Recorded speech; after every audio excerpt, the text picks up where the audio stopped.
இப்போ வந்து நம்ம அல்வா ரெசிபி தான் பார்க்க போகிறோம். நம்ம இந்த மரவள்ளி கிழங்கு இருக்குல்ல, இதை வச்சு தான் நம்ம அல்வா செய்ய போகிறோம். அதை வந்து இதை தொலியை சீவி நம்ம க்ளீன் பண்ணி கட் பண்ணி எடுத்து வச்சுக்கலாம். சின்னதாக கட் பண்ணி எடுத்துகிட்டு வந்தாச்சு. இப்போ இதை வந்து ஒரு மிக்ஸி ஜாரில் போட்டு நல்லா நைஸாக அரைச்சி எடுத்துக்கலாம். இது கூட ஒரு 2 ஏலக்காய் போட்டுக்கலாம். நல்லா நைஸாக அரைச்சி எடுத்துகிட்டு வந்தாச்சு. இப்போ நம்ம அடுத்து வந்து அடுப்பு பற்ற வச்சு ஒரு பாத்திரத்தை வச்சுக்கலாம். பாருங்கள், அடுப்பு பற்ற வச்சு பாத்திரம் வச்சாச்சு. இப்போ பாத்திரம் வந்து நல்லா சூடாகட்டும். பாத்திரம் நல்லா சூடாகிட்டு இப்போ இதில் வந்து ஒரு கரண்டி நெய் ஊற்றிக்கலாம்.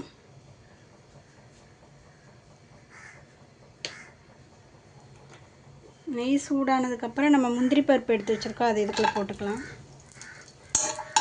போட்டு கொஞ்சம் நல்லா வறுத்து எடுத்துக்கலாம்.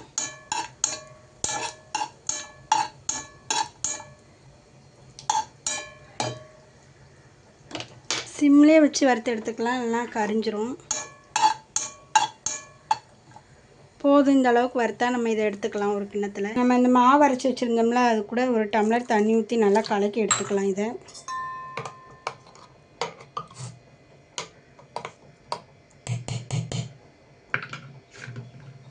இப்போ நம்ம இதை வந்து பண்ணி வச்சுருக்கோம்னா அதை இந்த சட்டியில் ஊற்றிக்கலாம். ஊற்றிட்டு இது கூட இன்னொரு டம்ளர் தண்ணி ஊற்றிக்கலாம். நல்லா தண்ணி ஊற்றி நல்லா கலக்கி இது கூட ஊற்றிக்கலாம். ஊற்றிட்டு இப்போ நல்லா கிண்டிக்கலாம்.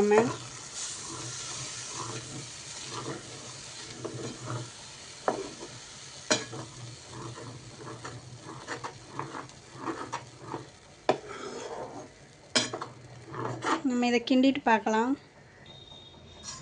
பாருங்கள், இப்போ நல்லா நம்ம கிண்டிகிட்டே இருக்கலாம். கொஞ்சம் கெட்டியாக இருக்குது பாருங்கள்.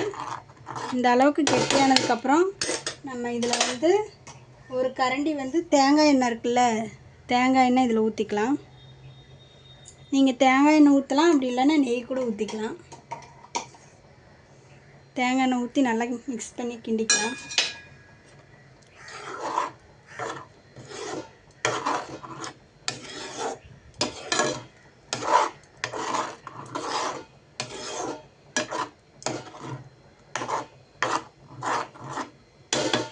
இதில் நம்ம ஃபுட் கலர் கொஞ்சம் சேர்த்துக்கலாம்.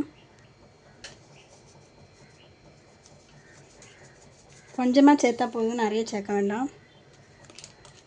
ஃபுட் கலர் போட்டு நம்ம இதை நல்லா கிண்டிக்கலாம்.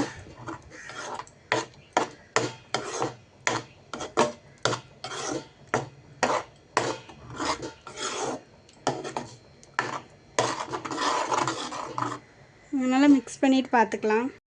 நல்லா கெட்டியாகி வந்துட்டு இப்போ நம்ம இந்த டைமில் வந்து ஒரு டம்ளர் சீனி எடுத்து வச்சுருக்கோம், அதை இதுக்குள்ளே போட்டுக்கலாம். அதையும் போட்டு நல்லா மிக்ஸ் பண்ணிக்கலாம்.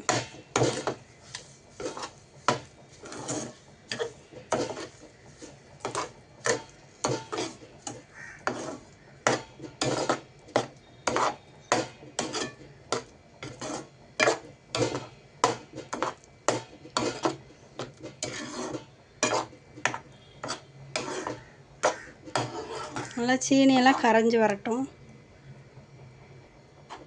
பாருங்கள், நல்லா இந்த அளவுக்கு வந்ததுக்கப்புறம் மறுபடியும் இன்னொரு கரண்டி நம்ம தேங்காய் எண்ணெய் ஊற்றிக்கலாம்.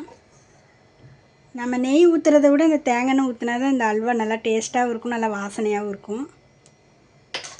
கிண்டிக்கலாம் மறுபடியும் நல்லா.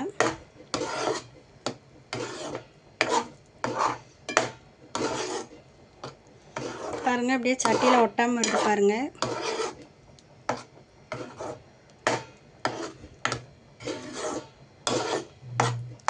இது ரெடி ஆனதுக்கப்புறம் நம்ம பார்க்கலாம். நல்லா நமக்கு அல்வா ரெடி ஆகிட்டு பாருங்கள், சட்டியில் ஒட்டாமல் வருது பாருங்கள். இப்போ நம்ம வந்து முந்திரி பருப்பு எடுத்து வச்சுருந்தோம்ல, அதை இது கூட போட்டுக்கலாம். போட்டு நல்லா இதையும் நல்லா மிக்ஸ் பண்ணிக்கலாம். நல்லா நம்ம மிக்ஸ் பண்ணிக்கிட்டு நம்ம இப்போ இந்த அடுப்பை வந்து ஆஃப் பண்ணிக்கலாம். பாருங்கள், அடுப்பை ஆஃப் பண்ணிக்கலாம். சுட மரவள்ளி கிழங்கு அல்வா ரெடி ஆகிட்டு, நீங்களும் இந்த மாதிரி மரவள்ளி கிழங்கு வாங்கி அல்வா செஞ்சு சாப்பிடுங்க. எப்படி இருந்துச்சுன்னு சொல்லி கமெண்ட் பண்ணுங்கள். இந்த வீடியோ பிடிச்சிருந்துச்சுன்னா லைக் பண்ணுங்கள். பாய்.